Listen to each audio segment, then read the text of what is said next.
El ex fiscal Marcelo Romero, que desde hace un tiempo se ha sumado a las filas aquí en la ciudad de La Plata de la precandidata a presidenta de Juntos por el Cambio, Patricia Bullrich. Doctor, ¿cómo le va? José María Oficina lo saluda. ¿Cómo está, José María? Buenas tardes, un gusto. Bueno, doctor, ¿qué fue lo que lo llevó a acercarse a la política, acercarse al equipo de trabajo aquí en la ciudad de La Plata de Patricia Bullrich? Bueno, venía madurando mi retiro del Poder Judicial, es un retiro anticipado, usted sabe, yo tengo 59 años, Sí, me retiré unos 15 años antes del límite legal, había cumplido una etapa, no me quería convertir en un burócrata judicial.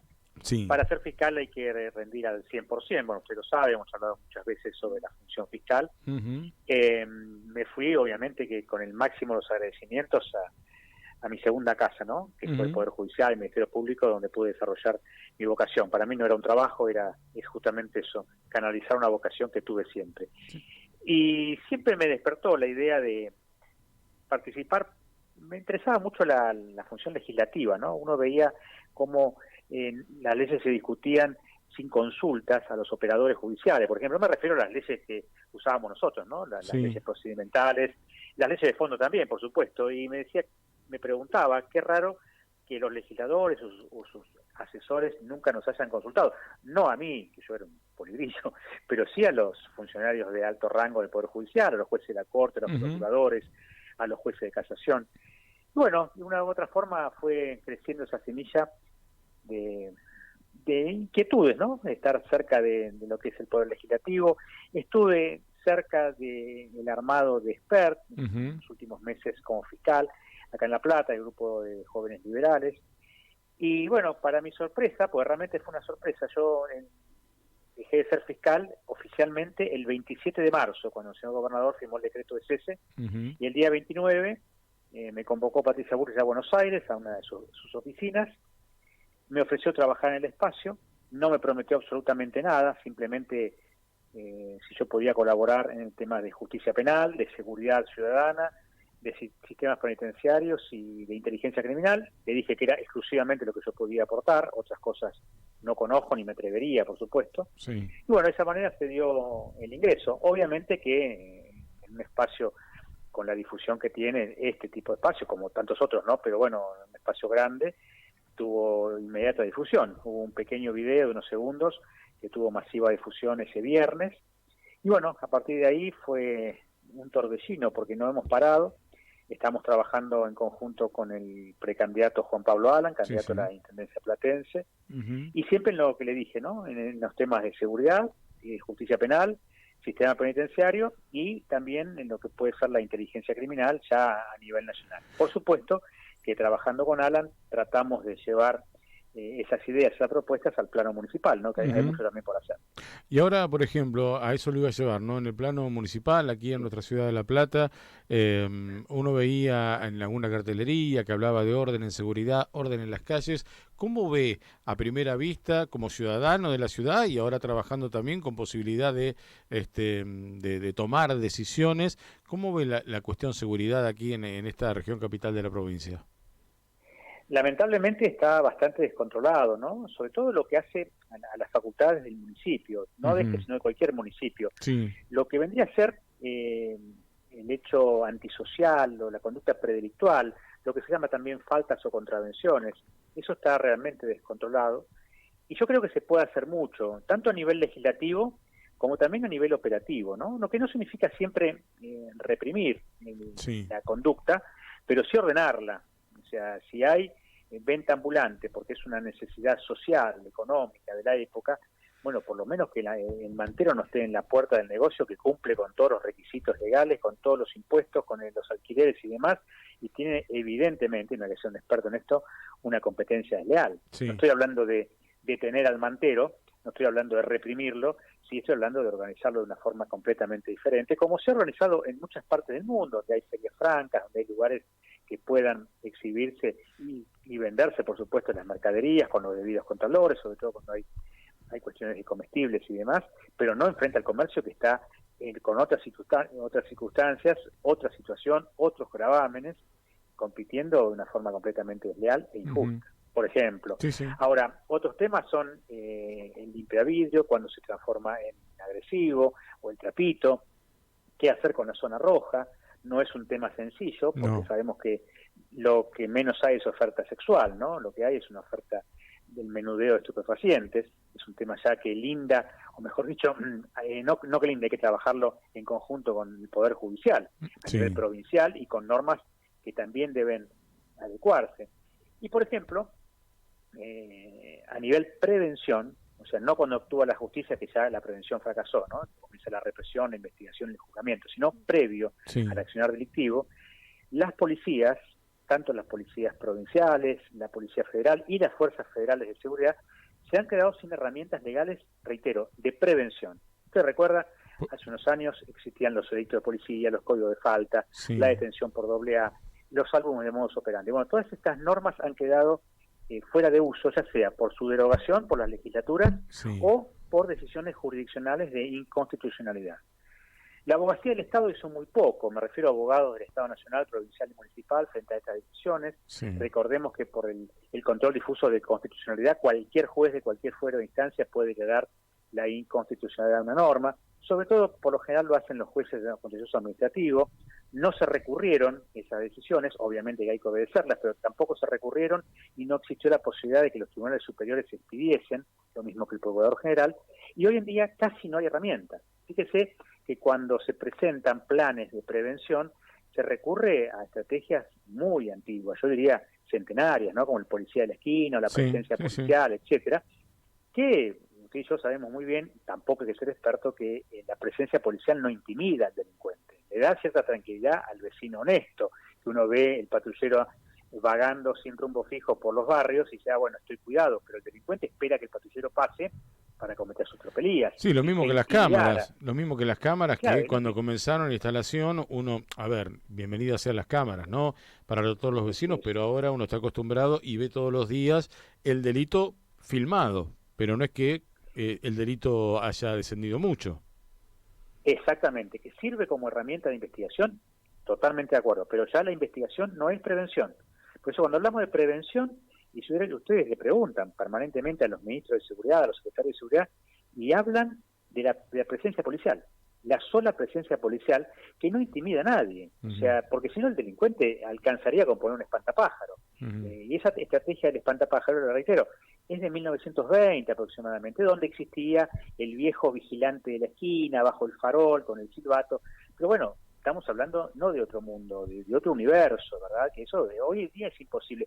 Y usted hizo referencia a las imágenes. Fíjese, con las redes sociales, los muchachos amigos de los genos se fotografían en Facebook o en Instagram y muestran sus rostros, con Sí. sus pistolas, con los elementos robados, o sea que tampoco le tienen miedo a la difusión de su imagen. O sea que la estrategia hay que cambiarla. Por otra parte, algo que yo le decía al candidato a Juan Pablo Alan, hay que hacer la menor publicidad posible, ¿no? De las pocas herramientas que tenemos frente al delincuente, porque si un delincuente tiene que leer lo que vamos a hacer o intentar hacer para neutralizar su ilícito accionar, y bueno, ellos actúan en consecuencia. El delincuente piensa también, a veces es torpe, por lo general es torpe, no estoy hablando de delincuencia organizada, estoy hablando de conducta antisocial, que es lo que el intendente puede actuar. En fin, hay un montón de cosas por hacer, muchas se pueden hacer con dinero, obviamente no hay dinero, hay que estimular la imaginación, y después habrá que discutir ya en una segunda etapa realmente la autonomía municipal, que está previsto en la Constitución Nacional, no así en la provincial, tampoco en la Ley Orgánica de las Municipalidades, pero la autonomía municipal que sí establece la Constitución Nacional le daría a los intendentes la posibilidad de ser comandante político de una fuerza policial propia, ¿no? Una policía municipal en sentido literal, armada, no lo que serían los controles ciudadanos, el control urbano, que bueno, pueden ejercer poder de policía, pero no son policías, no sé si se entiende. Sí, sí.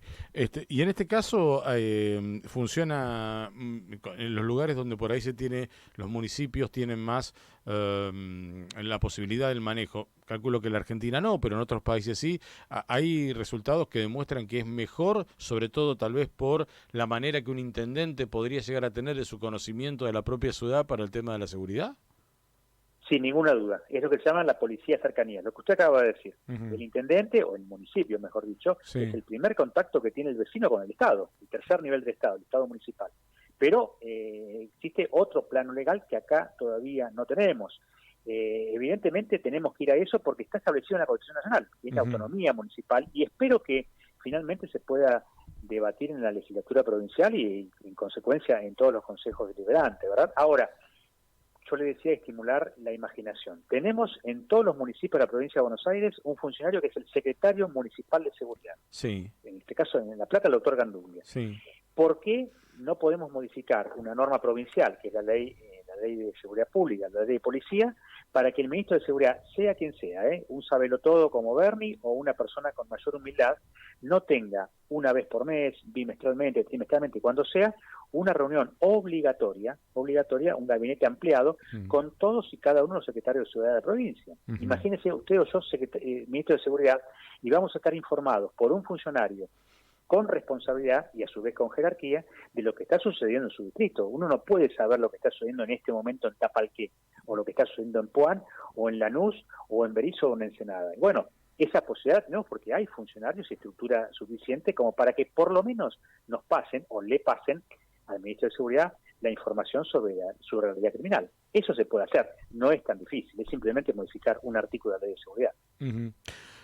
Usted está trabajando en este caso con Juan Pablo Alan, está trabajando en el sector de Patricia Bullrich, hay que ir a las elecciones PASO, después en las PASO seguramente se verá quién es el candidato ganador. Si el candidato ganador no es Alan y desde otro sector lo convocan, dentro, estoy hablando de Juntos por el Cambio, ¿también tendría la posibilidad de estar en el sector o únicamente usted está comprometido con el espacio Patricia Bullrich? No, en este momento estamos con Patricia Bullrich siguiendo su candidatura. Obviamente que no le tenemos miedo a la competencia, a la competencia leal, la competencia sin golpes bajos, sin cloacas, ¿no? Y obviamente que después uno asume la competencia y también asume los resultados, ¿no? Y se hace cargo. Por supuesto que voy a seguir participando en el espacio si soy convocado. No quiero ser un cargoso, yo no soy un político profesional. Soy un profesional que quiere hacer política. De una u otra forma estoy aprendiendo a los 60 años, pero bueno, estoy aprendiendo y me siento cómodo, me siento respetado, debo decirlo también, muy respetado, escuchado. Ahora, obviamente que los que deciden son primero las autoridades partidarias en el armado de listas y después, lo más importante, la voz del pueblo en las urnas. Sí. Y si soy nuevamente convocado, si no se llega a dar el triunfo de la lista, no, yo no soy ninguna lista, del espacio, mejor dicho, del espacio, estoy participando, bueno, ahí estaremos, por supuesto.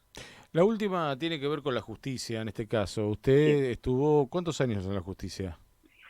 35 en el Poder Judicial y 25 como fiscal. 35 años dentro del Poder Judicial. Hoy, cuando se hace una encuesta, seguramente el Poder Judicial está entre los lugares donde la gente más castiga, menos quiere, menos confía. ¿Qué mención le merece justamente que la justicia no sea vista como justa en nuestro país? Fuimos empeorando. Yo ingresé año 86 como empleado de honor, como meritorio, como se hacía antes, ¿no? Cosiendo expedientes, literalmente, cosiendo expedientes en la mesa de entradas. Era un poder, obviamente que se lo criticaba, pero con su prestigio. No estaba tan ideologizado como hoy en día. Estoy hablando exclusivamente del fuero penal, no puedo hablar de otros fueros, ¿no? El fuero penal, que es donde siempre ejercí funciones. Lamentablemente, José María, usted se debe acordar, mi generación, desde los 80 hasta nuestros días, ha existido en el fuero penal de los tribunales una injerencia directísima de la teoría abolicionista, ¿no? Del derecho penal, obviamente está enarbolada por Zaffaroni y sus discípulos, que fue minando el juicio crítico, primero de los estudiantes de Derecho, los que llamamos estudiantes en los 80, estudiantes que, bueno, obviamente ya estamos todos graduados, muchos ya son profesores, muchos son magistrados. De hecho, su máximo exponente llegó no solamente a la Corte Suprema de Justicia de la Nación, sino a la Corte Interamericana de Derechos Humanos. Y su teoría hoy es un evangelio obligatorio, un evangelio laico obligatorio, que yo no critico una teoría porque en definitiva hay que hacerla, ¿no? Para escribir un libro hay que escribir uno mejor, para criticar un libro, mejor dicho, hay que escribir uno mejor. Lo que yo critico es cómo se dogmatizó la teoría abolicionista, se colonizaron las cátedras de Derecho Penal, los institutos de posgrado y hasta los consejos de la magistratura. Hoy en día, si no se recita de memoria ese catecismo laico, no se convierte en fiscal. Por ejemplo, se les explica a los alumnos de Derecho que el delincuente es en realidad la víctima del sistema capitalista neoliberal que lo excluyó, quitándole oportunidades, y que ahora lo selecciona para prisionizarlo. Me lo aprendí de memoria. Y los jueces que mamaron esa teoría de hace 40 años, hoy son agnósticos de la pena, no creen en la pena. Y fíjese, es un absurdo, es como que un periodista no quiera micrófonos o cámaras, o un sacerdote ateo. Es algo realmente absurdo. No digo, reitero, que no se enseñe la teoría, que los alumnos no la estudien. Ahora, lo que no puede pasar, eso es lo contrario a la universidad, lo contrario al conocimiento, es que se denoste por completo una teoría diferente como la teoría clásica, Soler, Núñez, Fontán, Valés y demás. Bueno, eso repercute directamente en decisiones contrarias al sentido común, porque si pensamos que el delincuente es la víctima, que la pena no sirve, que el sistema penal no sirve para nada, es lógico, tiene lógica, aún con lógica formal, que las decisiones que vemos dentro del Poder Judicial sean contrarias a la razón. Doctor, gracias por atendernos. Gracias a usted, un placer. Marcelo Romero, el ex fiscal Marcelo Romero, que se ha sumado a las filas de Patricia Bullrich, que trabaja aquí en la ciudad de La Plata con el candidato de este sector, con Juan Pablo Alan, que van a ir a una interna justamente con Julio Gat.